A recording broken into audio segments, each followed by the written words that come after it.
This is the BFG, Chapter 6, the first part of Chapter 6, The Marvellous Ears. Back in the cave, the big, friendly giant sat Sophie down once again at the enormous table. "If you quite snugly there in your nightie?" he asked.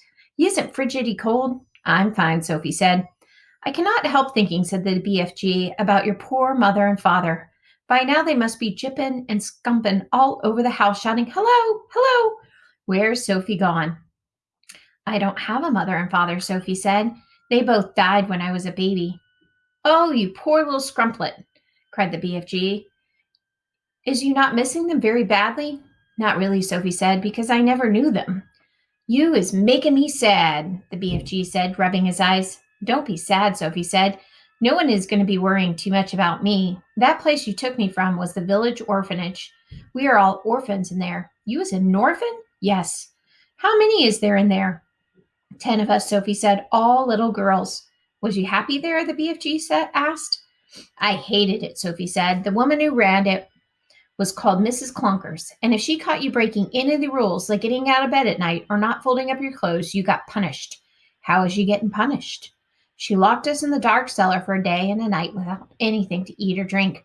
"The rotten old rat trasper!" cried the BFG. "It was horrid," Sophie said. "We used to dread it. There were rats down there. We could hear them creeping about." "The filthy old Fitzwiggler!" shouted the BFG. "That is the horridest thing I is hearing for years. You is making me sadder than ever." All at once, a huge tear that would have filled a bucket rolled down one of the BFG's cheeks and fell with a splash on the floor. It made quite a puddle, I bet you can imagine. Sophie watched with astonishment. "What a strange and moody creature this is," she thought. "One moment he's telling me my head is full of squash flies, and the next moment his heart is melting for me because Mrs. Clunkers locks us in the cellar." "The thing that worries me," Sophie said, "is having to stay in this dreadful place for the rest of my life. The orphanage was pretty awful, but I wouldn't have been there forever, would I?" "All is my fault," the BFG said. "I is the one who kid snatched you." Yet another enormous tear welled from his eye and splashed on the floor. "Now I come to think of it, I won't actually be here all that long," Sophie said. "I is afraid you will," the BFG said. "No, I won't," Sophie said. "Those brutes out there are bound to catch me sooner or later and have me for tea." "I is not never letting that happen," the BFG said. For a few moments the cave was silent. Then Sophie said, "May I ask you a question?" The BFG wiped the tears from his eyes with the back of his hand and gave Sophie a long, thoughtful stare. "Shoot away," he said. "Would you please tell me what you're doing in our village last night? Why were you poking that long trumpet thing into the Gucci children's bedroom and then blowing through it?" "Aha!" cried the BFG, sitting up suddenly in his chair. "Now he is getting nosier than a Parker." "And the suitcase you were carrying," Sophie said. "What on earth was that all about?" The BFG stared suspiciously at the small girl sitting cross-legged at the table. "You has asked me to tell you the whoopsie big secrets," he said. "Secrets that nobody is ever hearing before." "I won't tell a soul," Sophie said. "I swear it. How could I anyway? I'm stuck here for the rest of my life." "You could be telling the other giants." "No, I couldn't," Sophie said. "You told me they would eat me up the moment they saw me." "And so they would," said the BFG. "You is a human being, and human beings is like strumbuckles and cream to those giants.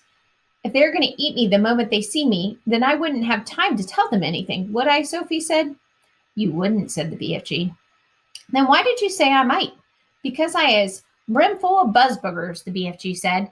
"If you listen to everything I'm saying, you'll be getting earache." "Earache. Please tell me what you're doing in our village," Sophie said. "I promise you can trust me." "Would you teach me how to make an elephant?"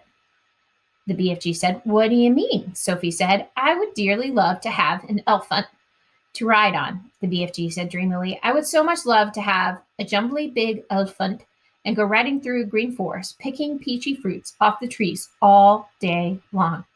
This is a sizzling hot, muck-frumping country we is living in. Nothing grows in it except snoz-cumpers. I would love to go somewhere else and pick peachy fruits in the early morning from the back of an elephant." Sophie was quite moved by his curious statement. "Perhaps one day we will get you an elephant," she said, "and peachy fruits as well. Now tell me what you are doing in our village." "If you is really wanting to know what I am doing in your village," the BFG said, "I is blowing a dream into the bedroom of those children." "Blowing a dream?" Sophie said. "What do you mean?"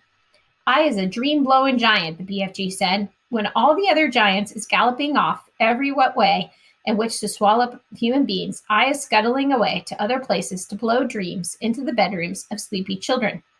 Nice dreams, lovely golden dreams, dreams that is giving the dreamers a happy time. Now hang on a minute, Sophie said. Where do you get these dreams? I collect them, the BFG said, waving an arm toward all the rows and rows of bottles on the shelves.